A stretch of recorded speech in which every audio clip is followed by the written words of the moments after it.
Odisea. Homero. Canto 4. Llegados a la vasta y cavernosa Lacedemonia, se dirigieron a casa del glorioso Menelao, al que hallaron celebrando, en medio de numerosos convidados, las bodas de su hijo y de su hija ilustre, que enviaba al primogénito del belicoso Aquiles. Tiempo atrás, frente a Troya, se la había prometido para esposa, aprobando los dioses estas nupcias, y Menelao la mandaba ahora en un carro de 2 corceles hacia la ínclita ciudad de los Mirmidones, sobre los que reinaba Aquiles. Y a la vez casaba con una espartana, hija de Alector, a su hijo robusto Megapentes, que ya viejo hubo Menelao con una esclava, pues los dioses no permitieron que concibiese Helena después de dar al mundo a su graciosa hija Hermiona, semejante a Afrodita dorada. Y los vecinos y amigos del glorioso Menelao asistían al festín en la soberbia y amplia morada, regocijándose con ello, y un divino Aeda cantaba y tañía la cítara, y 2 danzantes hacían ágiles cabriolas en medio de todos al son de las canciones. Entonces fue cuando el héroe Telémaco y el ilustre hijo de Néstor llegaron con su carro al vestíbulo de la casa. Apenas les hubo visto Etoneo, diligente criado familiar, se llegó con presura a las habitaciones del príncipe de pueblos y, parándose ante él, le dijo estas palabras aladas: Menelao, progenie de Zeus, aquí hay 2 extranjeros que parecen de la raza de Zeus. Dime si debo desuncir sus briosos cabellos o si, por el contrario, debo remitirlos a que otros los acoja. Y el rubio Menelao le contestó indignado: Etoneo peitoide, antes de ahora tenías mejor juicio, pero a veces dices palabras necias como un niño sin sentido. Con frecuencia hemos recibido hospitalidad en casas de hombres forasteros antes de venir aquí, y quiera Zeus ahorrarnos nuevas miserias en lo futuro. Desunce pues los caballos de nuestros huéspedes y condúceles hasta aquí para que gocen del banquete. Tal dijo, y Etoneo salió presuroso del palacio y mandó a otros criados que le siguieran. Desuncieron los caballos, sudorosos bajo el yugo, atáronles al pesebre y les sirvieron un pienso de cebada blanca mezclada con espelta. Acercaron el carro al brillante muro de la casa e introdujeron a los huéspedes en la mansión augusta. Miraban ellos atónitos al palacio del rey, progenie de Zeus, pues el esplendor de la casa del gracioso Menelao era semejante a los de Helios y Selene. Luego que satisficieron su curiosidad y terminaron de contemplarla, entraron a lavarse en los baños pulimentados. Y cuando los criados hubieronles lavado y ungido con aceite y les vistieron ricas túnicas y mantos cómodos, fueron a sentarse en sillones al lado del atrida Agamenón. Una sirvienta les dio lavamanos, vertiendo agua de una hermosa ánfora de oro en una fuente de plata, y colocó ante ellos una mesa pulida, y la venerable despensera les sirvió pan y manjares numerosos. El trinchante llegó con platos de carne de varias clases y puso a su alcance las copas de oro, y el rubio Menelao, tendiéndoles la mano diestra, les dijo: Comed y refocilaos, que cuando estéis satisfechos será tiempo de inquirir quiénes sois entre los hombres, aunque sospecho que vuestra raza no ha debido malograrse y debéis ser de linaje de reyes portadores de cetros, caros a Zeus, pues jamás los viles dieron al mundo semejantes hijos. Así dijo, y cogiendo con sus propias manos el grueso lomo de una ternera que para honrarle distintamente le habían servido, lo ofreció a los huéspedes.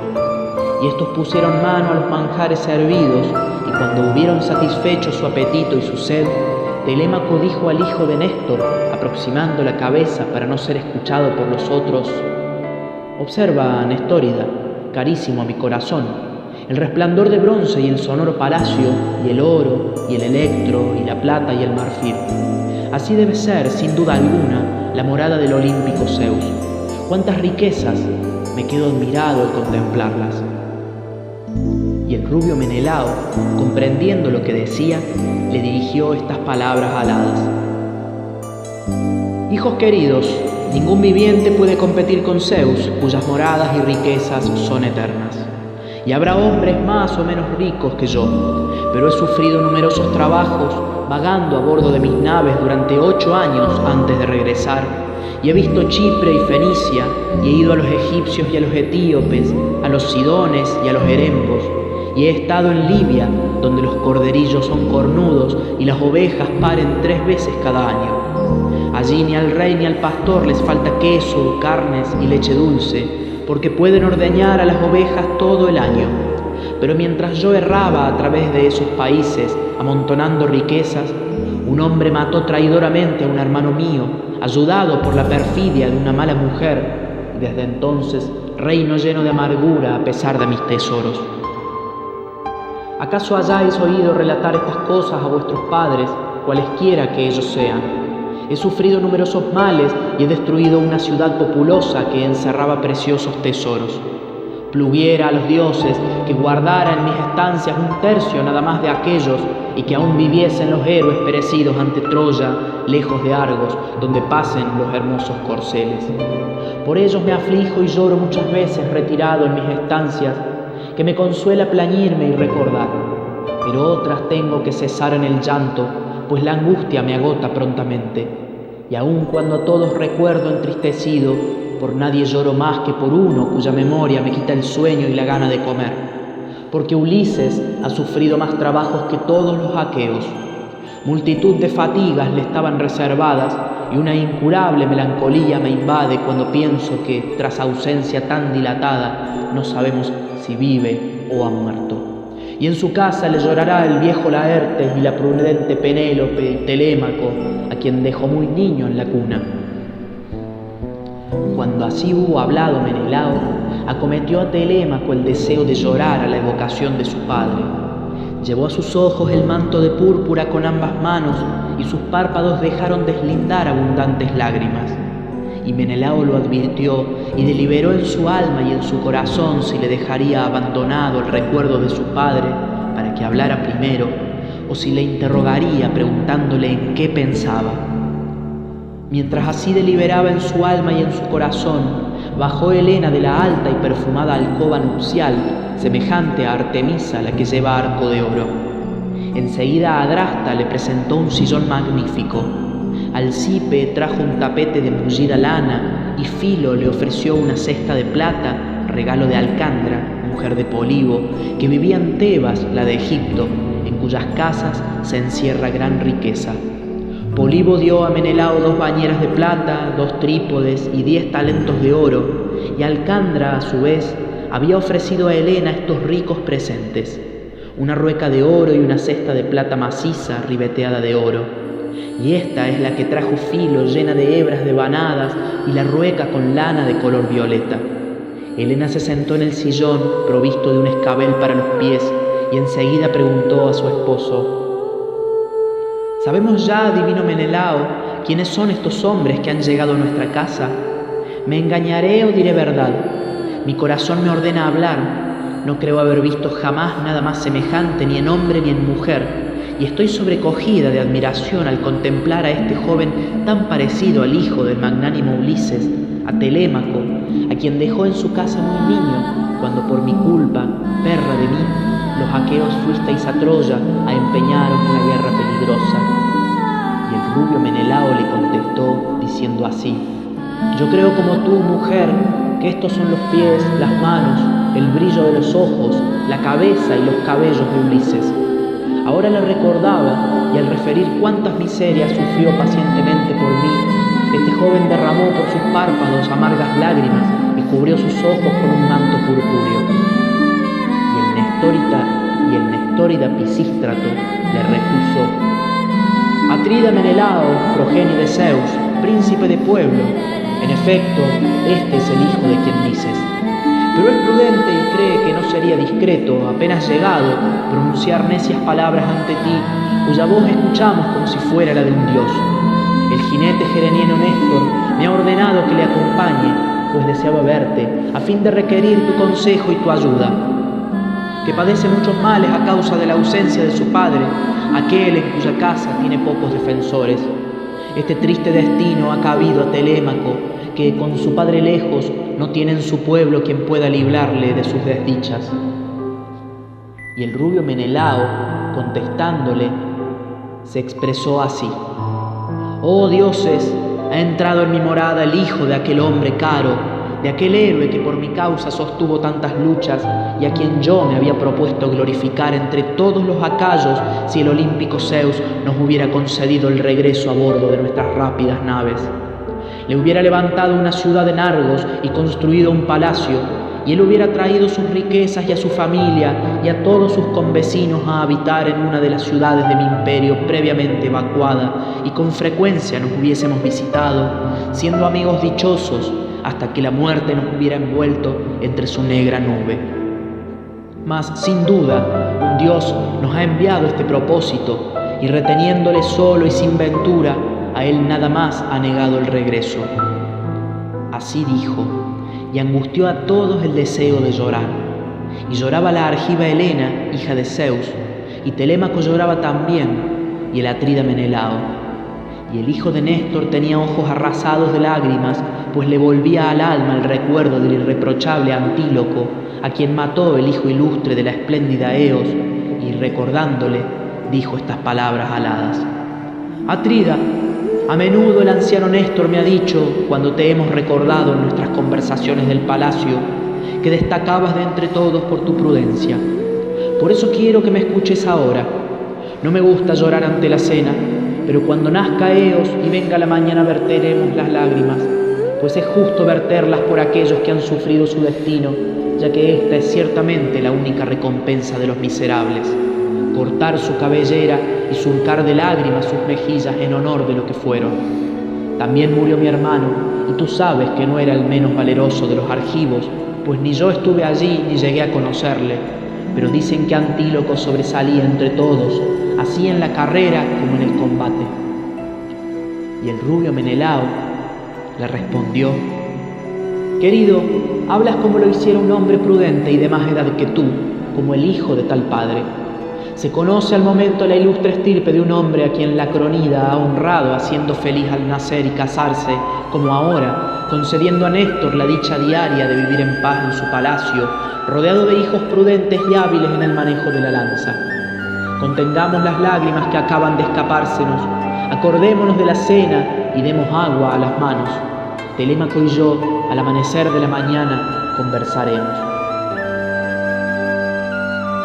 Así dijo, y Asfalión, fiel servidor del ilustre Menelao, les vertió agua en las manos, y después todos las tendieron hacia los manjares que tenían ante sí. Entonces Helena, hija de Zeus, tuvo otro pensamiento, y enseguida mezcló al vino que bebían, nepentez, un bálsamo que hace olvidar los pesares. Quien bebiera esta mezcla no podrá en todo el día derramar una lágrima, igual si viera muertos a sus padres con sus propios ojos, que si ante él mataban con el bronce a un hermano o un hijo querido. La hija de Zeus poseía este precioso licor porque se lo había regalado Polidamna, mujer de Tos, nacida en Egipto, tierra fértil que produce muchos bebedizos, saludables unos y mortales otros. Son los de allí los médicos mejores entre los hombres, pues vienen de la estirpe de Peón.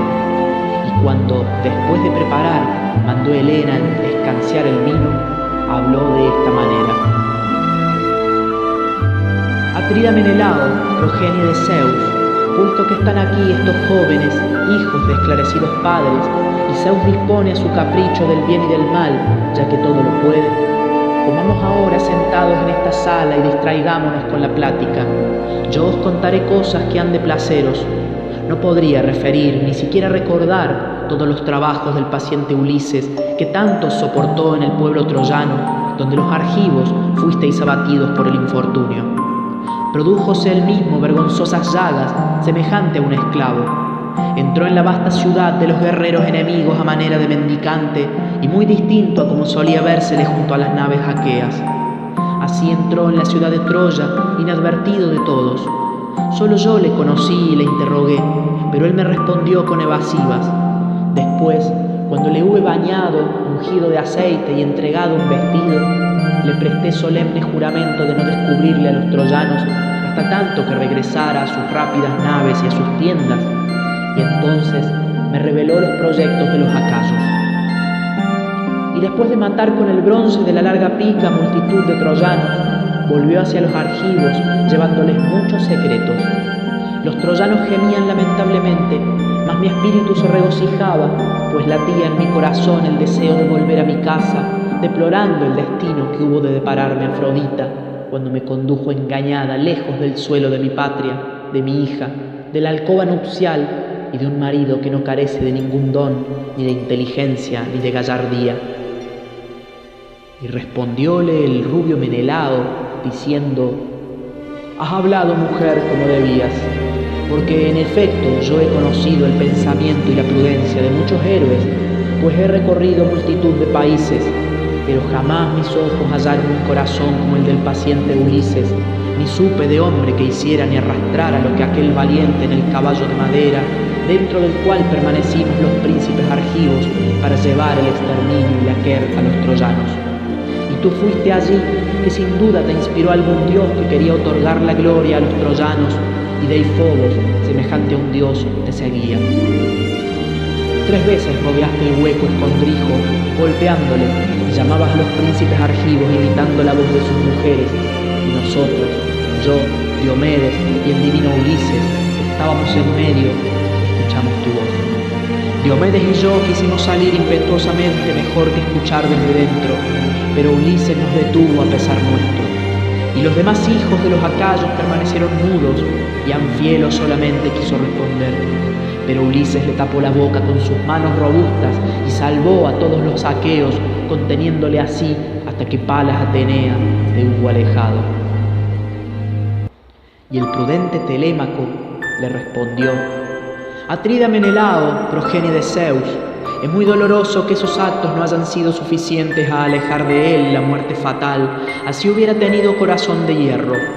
Pero guíanos a nuestros lechos, a fin de que nos regalemos con el dulce sueño». Dijo así, y la argiva Helena mandó a los servidores preparar las camas bajo el pórtico, proveerlas de hermosos cobertores purpúreos y tender sobre ellos colchas forradas de espesa lana. Y las sirvientas salieron de las cámaras con antorchas en las manos y prepararon los lechos, y un heraldo acompañó a los huéspedes. Y el héroe Telémaco y el ilustre hijo de Néstor durmieron bajo el pórtico de la casa.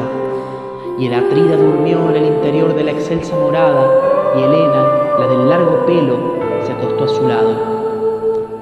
Mas cuando Eos, la de los dedos rosados, hija de la mañana, se dejó contemplar, el valiente Menelao se levantó de su lecho, púsose sus vestidos, suspendió una aguda espada a sus hombros y calzó sus pies brillantes con hermosas sandalias.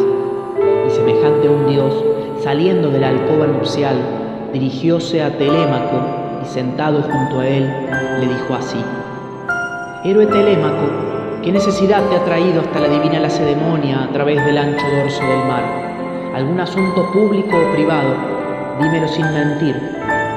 Y el prudente Telémaco le respondió: «Atrida Menelao, progenie de Zeus, príncipe de pueblos, he venido por si pudieras darme nuevas de mi padre. Mi casa se arruina, mis ricas haciendas desaparecen, el palacio está lleno de enemigos que degüellan mis robustas ovejas y mis bueyes de remos flexibles y testuz abombado. Son los pretendientes de mi madre que tienen una descarada insolencia. Por eso vengo a abrazarme a tus rodillas, a fin de que me hables de la deplorable muerte de mi padre y me digas si la viste con tus ojos o si te la ha referido algún viajero, que muy desdichado le parió su madre. No me engañes por respeto o por piedad, y dime escuetamente todo aquello que hayas visto. Yo te lo ruego, y si mi padre, el valiente Ulises, con sus palabras o sus actos te cumplió aquello que te hubiere prometido en el pueblo de los troyanos, donde los argivos sufrieron tantos trabajos, acuérdate de ello y dime la verdad».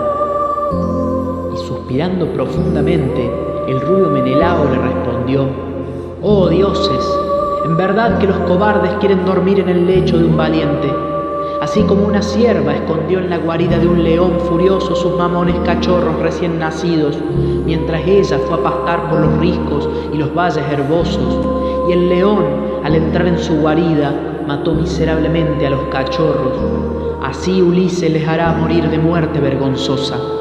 Pluguiera al padre Zeus, a Palas Atenea, a Apolo, que Ulises se mostrara a los pretendientes tal como cuando en la bien construida Lesbos se alzó para luchar con el Filomeleida y le derribó vigorosamente en medio del regocijo de los aqueos. La vida de los pretendientes sería breve y sus bodas serían amargas. Mas las cosas que me pides en tu súplica te las diré sin ocultarte nada, tal como me las refirió el veraz anciano de los mares. Te las diré todas sin ocultarte ninguna. En contra de mis ansias de retorno, los dioses me retuvieron en Egipto por no haberles ofrecido en sacrificio las hecatombes que se les deben. Que los dioses no quieren que olvidemos sus mandatos. Hay en medio del proceloso mar y enfrente a Egipto una isla que llaman Paros, tan alejada de allí que una abierta nave a la que empujara el viento sonoro por la popa tardaría en tocarla un día entero. Y en esta isla hay un puerto excelente, desde donde, después de haber tomado agua de un manantial profundo, lanzan al mar las simétricas naves. Allí los dioses me retuvieron 20 días sin que soplaran los vientos que conducen los navíos sobre el dorso de los mares. Se me habían agotado las vituallas y el ánimo de mi gente estaba decaído, cuando una diosa me miró y tuvo piedad de mí, Eidotea, la hija del ilustre Proteo, el anciano de los mares. Toqué su alma y se me apareció cuando vagaba, solo, lejos de los míos, que se dedicaban de continuo a recorrer la isla pescando con anzuelos corvos, pues el hambre atormentaba sus vientres. Y parándose detrás de mí, dijo de esta manera: «Eres un gran insensato, forastero, o te has abandonado a tu desgracia, o te gusta sufrir, puesto que permaneces aquí voluntariamente sin poner fin a tu situación, a pesar de que el ánimo de tus compañeros desfallece». Así habló, y respondiéndole en el acto le dije: «Te diré en verdad, seas quien fueres de las diosas, que no permanezco aquí por mi voluntad, sino por haber ofendido, sin duda, a los inmortales que habitan el ancho Urano. Dime, pues, ya que los dioses lo saben todo, ¿quién es entre los inmortales el que me detiene en mi camino y quién se opone a que yo retorne hendiendo el mar fecundo en peces?» Hablé así, y en el acto la ilustre diosa me contestó: «Oh forastero, voy a responderte con sinceridad. Habita aquí el veraz anciano de los mares, el inmortal Proteo egipcio, que conoce las profundidades de todo el mar y es servidor de Poseidón. Dicen que él es mi padre, que fue quien me engendró. Si puedes conquistarle con un engaño, te dirá tu camino y de qué modo debes regresar a través del mar fecundo en peces. Y además te dirá, oh hijo de Zeus, si quieres averiguarlo, qué ha ocurrido de bueno o malo en tu morada durante tu ausencia y tu peregrinación larga y difícil». Dijo así, y en el acto le repuse: «Ahora explícame las astucias del anciano, no sea que viéndome se prevenga y me huya, que es difícil que sujete a un dios un hombre mortal». Hablé así, y me respondió la ilustre diosa: «Oh forastero, voy a responderte con sinceridad. Cuando Helios llega en medio del Urano, el veraz anciano de los mares sale del mar empujado por el soplo de Céfiro y cubierto de una espesa bruma. Ya fuera se acuesta en las hondas grutas y a su alrededor las focas sin pies de la hermosa Alosidne, saliendo también del mar blanquecino, se acuestan juntas exhalando el olor acre del mar profundo. Te llevaré allí al rayar el día y te colocaré convenientemente, y tú elegirás 3 de tus compañeros, los más bravos de los remeros de tus naves. Ahora voy a decirte todas las astucias del anciano. Por de pronto contará y examinará las focas. Después, separándolas de 5 en 5, se acostará en medio de ellas como un pastor entre sus ovejas. Tan pronto como le veas medio dormido, acude a tu fuerza y a tu brío y reténle, aun cuando quieras escapar haciendo esfuerzos. Tomará apariencia de cuantas cosas hay sobre la tierra, de reptil, de agua, de fuego ardiente, pero tú reténle con firmeza y sujétale más. Y cuando te interrogue por sí y tú le veas tal como estaba cuando le hallaste dormido, no utilices la violencia y deja libre al anciano. Pregúntale, oh héroe, qué Dios te persigue, y te dirá cómo habrás de retornar a la patria a través del mar fecundo en peces». Habló así y se sumergió en el mar agitado. Yo me encaminé a mis naves, que se hallaban extendidas en la playa, y mi corazón debatía 1000 pensamientos mientras caminaba. Después, tan pronto como llegué a mi nave y al mar, preparamos la cena. La noche divina se anunció y nosotros nos dormimos en la playa. Y cuando Eos, la de los dedos rosados, hija de la mañana, se dejó contemplar, marché hacia la orilla del mar anchuroso suplicando a los dioses y acompañado de 3 compañeros, aquellos en cuyo valor fiaba más. Mientras tanto, la diosa salió del ancho seno del mar llevando consigo 4 pieles de foca recién desolladas para urdir un engaño contra su padre, y sentada nos esperaba luego de haber abierto 3 hoyos en la arena del mar, y llegamos después que ella, y nos colocó en cada hoyo cubriéndonos con sendas pieles de foca. La argucia era muy dura, pues el hedor sofocante de las focas criadas en el mar nos abrumaba cruelmente. ¿Quién puede acostarse junto a un monstruo marino? Pero la diosa nos redimió colocándonos en la nariz a cada uno una ambrosía de exquisito perfume que neutralizaba el hedor de aquellos animales. Y esperamos durante la mañana con ánimo paciente. Al fin, las focas salieron juntas del mar y vinieron a reclinarse alineadas a lo largo de la orilla. Y cerca del mediodía, el anciano salió del mar, juntó las focas crasas, las contó, incluyéndonos entre ellas, ignorante de nuestra argucia, y se acostó también. Entonces, entre gritos nos arrojamos sobre él, ciñéndole con nuestros brazos, pero el anciano no olvidó sus capciosos artificios y se transformó en un león de larga melena, después en un dragón, luego en una pantera, en un enorme jabalí, en agua y en un árbol de espeso ramaje. Pero como le teníamos sujeto con fuerza y ánimo firme, viéndose reducido a pesar de sus argucias, me interrogó diciendo: ¿quién de entre los dioses te ha instruido para sujetarme contra mi voluntad? ¿Qué deseas? Habló así y le contesté diciendo: lo sabes ya, anciano. ¿Por qué crees engañarme con tu pregunta? Largo tiempo llevo detenido en esta isla, no puedo dar con el fin de esta situación y mi ánimo se agota. Dime pues, que los dioses lo saben todo. ¿Quién de los inmortales me desvía de mi camino y me impide regresar cruzando el mar fecundo en peces? Le dije así y me respondió: ante todo debiste sacrificar a Zeus y a los demás dioses para llegar prontamente a tu patria navegando sobre el negro mar, pues tú si no, no te permitirá ver a los tuyos, ni regresar a tu casa bien construida, ni volver a la tierra de tu patria si antes no tornas a las aguas del río Egipto, el Nilo, fluyente de Zeus, y no ofreces hecatombes a los dioses inmortales que pueblan el ancho Urano. Entonces los dioses te indicarán el camino que deseas. Así habló y se me partió el corazón al ver que me ordenaba regresar a Egipto a través del oscuro mar, camino largo y difícil.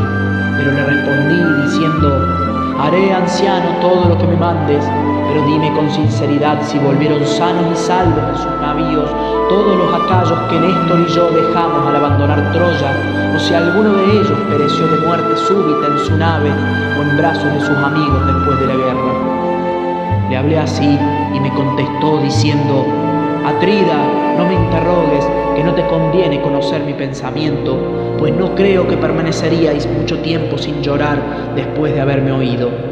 Muchos aqueos fueron vencidos, muchos viven aún. Tú conoces los azares de la guerra. 2 caudillos de los argivos de corazas broncíneas han perecido en el retorno. Otro vive aún retenido en medio del mar extenso. Áyax sucumbió con su nave de largos remos. Poseidón le condujo primero hacia las grandes rocas Giras y le salvó del mar, y sin duda hubiera evitado su muerte, bien que odiado de Atenea, si no hubiese proferido una palabra impía y cometido una mala acción. Dijo que, a despecho de los dioses, escaparía de las furiosas olas del mar. Oyó Poseidón esa frase soberbia y en el acto, haciendo con sus robustas manos el tridente, golpeó la roca de Giras, partiéndola en 2. Una parte quedó en pie y la otra, en la cual se hallaba Áyax, se hundió, arrastrándole al fondo del mar agitado. Y así pereció después de beber agua salubre. Tu hermano se libró de la muerte huyendo en su abierta nave, pues le salvó la venerable Here. Pero apenas divisó el alto cabo de los Meleinos, una tempestad le arrebató Gemebundo, llevándole al extremo del país, donde habitó algún día Tiestes y entonces vivía el Tiestida Egisto. Desde allí les parecía fácil el regreso, pues los dioses cambiaron los vientos y llegaron a sus casas. Agamenón, jubiloso, pisó el suelo de su patria y lo besó, vertiendo lágrimas abundantes, pues volvía a verle lleno de hondo regocijo. Mas un centinela le divisó desde lo alto de una roca donde el traidor Egisto le había colocado, prometiéndole en recompensa 2 talentos de oro. Y desde allí vigilaba hace un año para evitar que la Atrida llegara de improviso y usara de su fuerza y de su brío.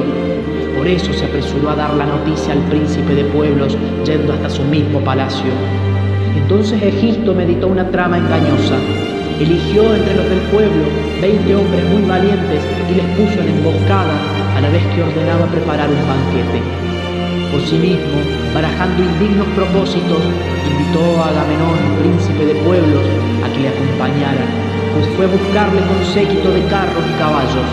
Y así llegó a la muerte al desprevenido Atrida, al que mató durante el banquete como se degüella un buey junto al establo, y tampoco se salvó ningún compañero de Agamenón ni de los cómplices de Egisto, pues todos fueron degollados en el palacio. Así habló, y con el alma destrozada lloré, reclinado en las arenas, pues mi corazón no quería vivir más, ni yo contemplar la luz de Helios.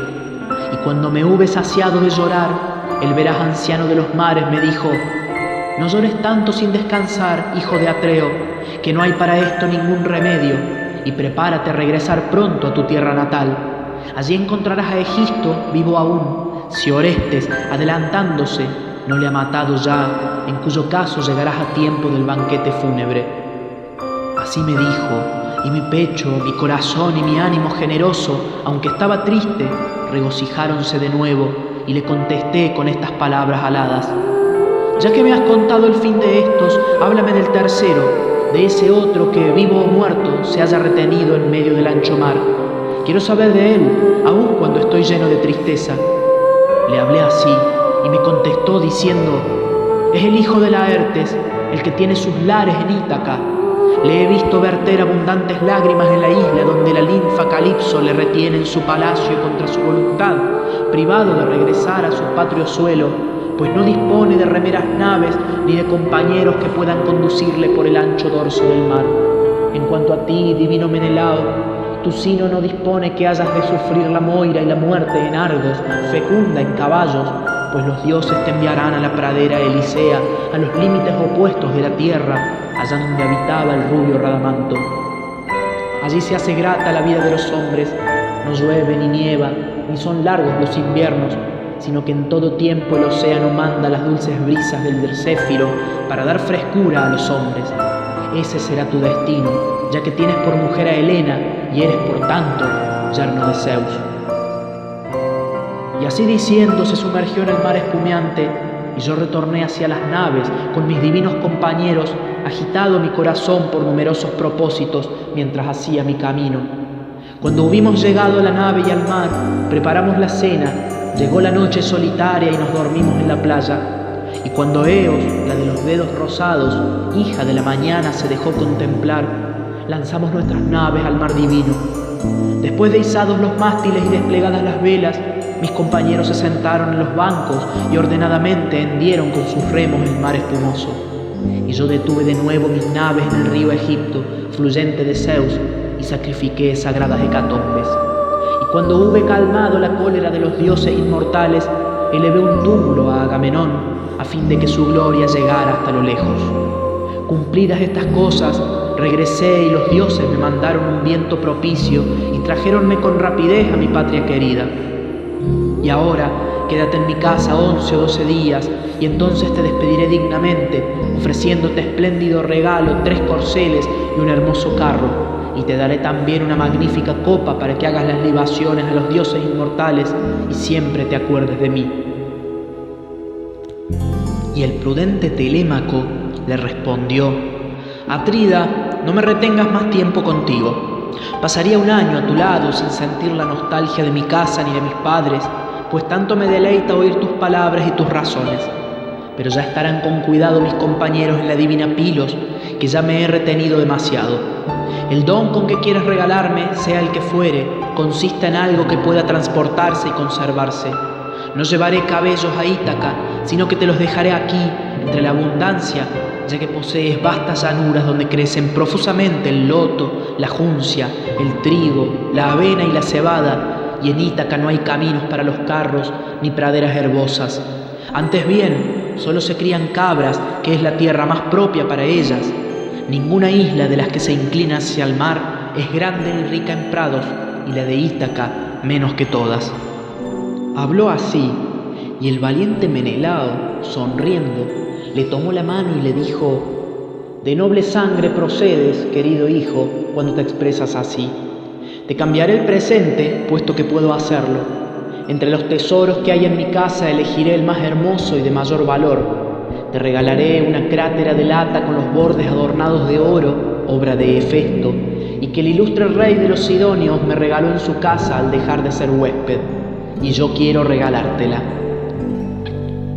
Según hablaban, iban llegando los convidados a la mansión del rey divino. Unos traían ovejas, otros vino confortante, y las esposas, con lindas cintas a la cabeza, traían el pan. Y así preparaban la comida en el palacio. Mientras tanto, los pretendientes ante el palacio de Ulises se solazaban tirando discos y jabalinas en el labrado pavimento, donde de ordinario mostraban su insolencia. Antinoo y Eurimaco, semejante a un dios, estaban sentados y eran los jefes de los pretendientes y los más valientes de entre ellos. Y Noemón, hijo de Fronio, aproximándose a ellos, dijo a Antinoo: Antinoo, ¿sabemos acaso cuándo Telémaco volverá de la arenosa Pilos? Partió utilizando mi nave, que hoy necesito para ir a la gran Elid, donde tengo 12 yeguas y pacientes muletos aún sin desbravar, y de los cuales quisiera domar a algunos, unciéndoles al yugo. Habló así, y todos quedaron estupefactos, pues no creían que Telémaco hubiera marchado a Neleiana Pilos, sino que estaba en el campo viendo sus ovejas acompañado del pastor. Y al momento, Antinoo, hijo de Eupites, le dijo: dime con sinceridad cuándo se ha ido y qué jóvenes, elegidos en Ítaca, han marchado con él. ¿Son acaso mercenarios o esclavos suyos? Dime esto con sinceridad, para que yo sepa si tomó tu negra nave por fuerza y mal de tu agrado, o si, persuadiéndote con sus razones, se la entregaste voluntariamente. Y Noemón, hijo de Fronio, le repuso: se la di voluntariamente. ¿Cómo hacer de él de otro modo? Cuando un varón como él, lleno de tantos cuidados, pide algo, es difícil rehusar. Los mozos que le han seguido son los primeros de entre los nuestros, y he reconocido a Mentor en su jefe, o es un dios muy parecido a él. Pero una cosa me admira: ayer por la mañana vi a Mentor, y sin embargo había partido en la nave con rumbo a Pilos. Así dijo, y tomó el camino de casa de su padre. Y el espíritu altivo de los dos hombres se turbó, y los pretendientes sentáronse con ellos, abandonando sus juegos. Y Antinoo, hijo de Eupites, les habló lleno de tristeza, con el corazón henchido de negra cólera y los ojos como llamas brillantes. ¡Oh dioses! He aquí una empresa audazmente comenzada, el viaje de Telémaco. Decíamos que no la osaría, y ese niño parte temerariamente, mal de nuestro agrado, botando una nave al mar, después de elegir a los mejores del pueblo. Así comienza, y acaso nos reserva horas tristes si Zeus no aniquila sus fuerzas antes de que nos traiga la desdicha. Mas dadme enseguida una rápida nave y 20 compañeros, y le prepararé una emboscada a su regreso en el estrecho que separa a Ítaca de la escabrosa Samos, y así, por inquirir noticias de su padre, habrá surcado el mar para su propia desventura. Dijo así, y todos aplaudieron y dieron órdenes, y en el acto levantáronse y se dirigieron al palacio de Ulises. Pero Penélope no tardó mucho tiempo en conocer sus palabras y los propósitos que en su alma albergaban los pretendientes, pues se lo dijo el heraldo Medón, que les había escuchado desde el umbral del patio, mientras en su interior daban forma a su designio, y se apresuró a comunicárselo, yendo hasta las estancias de Penélope, y al parecer en sus umbrales, Penélope le dijo: Heraldo, ¿por qué te envían los ilustres pretendientes? ¿Es para ordenar que las siervas del divino Ulises cesen en sus labores y les preparen el festín? Si al menos no me requirieran para esposa, si no se entretuvieran en mi casa, ni siquiera lejos de ella, si en fin hicieran esta noche su última cena. Vosotros, que os reunís para agotar los bienes y riquezas del prudente Telémaco, ¿no habéis oído nunca a vuestros padres, cuando aún erais niños, cómo se portaba entre ellos el divino Ulises? Jamás trató a nadie con despego, ni injurió a nadie en público. Aunque sea uso entre los reyes divinos querer a unos y despreciar a otros, jamás ofendió a hombre ninguno. Y ahora mostráis vuestro espíritu perverso y vuestro indigno proceder, olvidándoos de los beneficios recibidos.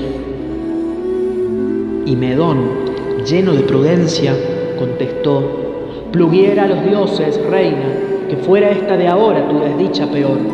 Pero los pretendientes fraguan un plan más pernicioso que no quiere el cronida que se cumpla. Piensan matar a Telémaco con el agudo bronce cuando retorne a su palacio, pues ha salido en busca de noticias de su padre en dirección a la sagrada Pilos y a la divina Lacedemonia. Habló así, y las rodillas de Penélope y su tierno corazón flaquearon y largo tiempo permaneció muda.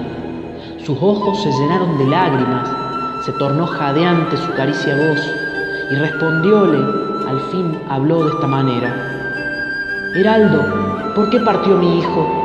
¿Qué necesidad había de embarcar en las naves rápidas, que son para los hombres 2 caballos del mar y que cruzan las aguas extensas?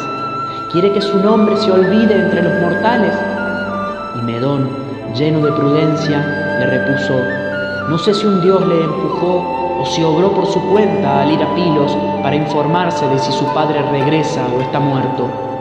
Dijo, y salió del palacio de Ulises. Y una pena desgarradora envolvió el alma de Penélope, que no pudo por sí sentarse en una silla, siquiera fuesen tan numerosas las del palacio, y se reclinó sobre el umbral de la hermosa estancia nupcial, llorando desoladamente, y a su alrededor, cuantas criadas, viejas y jóvenes había en el palacio, lloraban también. Y Penélope les dijo llorando: escuchadme, amigas, los olímpicos me han agobiado de desgracias entre todas las mujeres nacidas cuando yo y conmigo criadas. He perdido primero a mi valiente esposo, que tenía corazón de león y atesoraba todo género de virtudes entre los dánaos, ilustre ya, y cuya gloria se extendía en la gran Hélade y en toda Argos. Y he aquí que ahora las tempestades alejan oscuramente a mi hijo querido de estos lares, sin que yo haya sabido su partida. Desdichadas, ninguna de vosotras pensó en su corazón hacerme levantar de mi lecho, sabiendo ciertamente que iba a embarcar en una abierta y negra nave. Si yo hubiera sabido que se preparaba para marchar, aquí hubiera quedado, a pesar de sus propósitos, o me hubiera quedado muerta en esta casa. Que un servidor avise al viejo Dolio, mi esclavo, el que me dio mi padre cuando vine aquí y cuida de mi huerto, para que vaya a decir enseguida estas cosas a Laertes, y que él resuelva en su corazón y venga en queja a los hombres de este pueblo que quieren destruir su linaje y el del divino Ulises. Y la buena nodriza Euriclea le respondió: ninfa amada, mátame con el bronce cruel o consérvame en tu casa, pero no quiero ocultarte nada. Yo lo sabía todo y llevé a Telémaco cuanto me ordenó, pan y vino. Pero me hizo que jurara solemnemente no decirte nada antes del 12º día, si tú no preguntabas por él, ignorante de su partida, pues temía que llorando marchitaras tu cuerpo hermoso. Y ahora báñate, vístete de puros vestidos y sube a tu alta alcoba con sus doncellas. Allí suplica a Atenea, hija de Zeus tempestuoso, a fin de que salve a Telémaco de la muerte. No aflijas más a un anciano, pues yo no creo que la estirpe de la Arquesiada sea ingrata a los dioses venturosos, sino que Ulises o Telémaco poseerán aún estos elevados aposentos y estos campos feraces. Así dijo, y el dolor de Penélope cesó y sus lágrimas se detuvieron.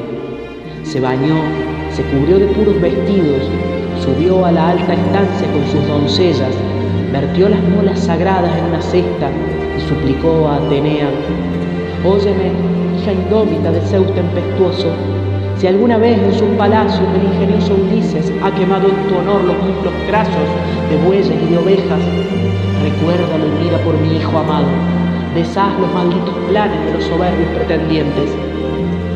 Así Así suplicó Gemebunda, y la diosa escuchó su plegaria.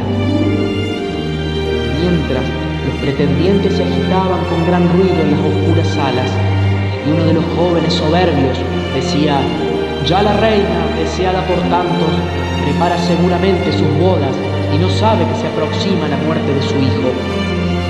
Así habló, porque ignoraba que ella conocía sus propósitos, y Antinoo les dijo: «Insensatos, cesad en vuestras frases temerarias que pueden llegar hasta Penélope. Levantémonos y cumplamos silenciosamente lo que todos hemos convenido y aprobado en nuestro corazón». Así dijo, y escogió los 20 hombres más valientes, que se apresuraron a ir a la orilla del mar y a la nave rápida. Y arrastraron primero la nave al mar, fijaron el mástil, pusieron las velas en la nave y sujetaron convenientemente los remos con sus correas. Después plegaron las blandas velas y sus valientes servidores trajeronles las armas. Y al fin, ya embarcados, empujaron la nave sobre las aguas y esperaron, cenando, a que viniera el éspero.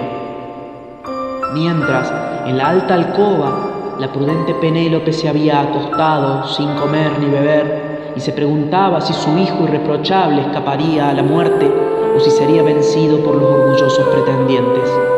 Igual que un león cercado por una multitud de hombres se agita lleno de pavor en el círculo pérfido, así el dulce sueño tomó a Penélope mientras devanaba estos pensamientos. Y se durmió, y todas sus penas se disiparon. Entonces Atenea, la diosa de los ojos claros, tuvo otro pensamiento y formó un fantasma de Eumelo que habitaba en Fera. Y Atenea le envió al palacio del divino Ulises a fin de aplacar las penas y las lágrimas de Penélope, que se lamentaba y lloraba.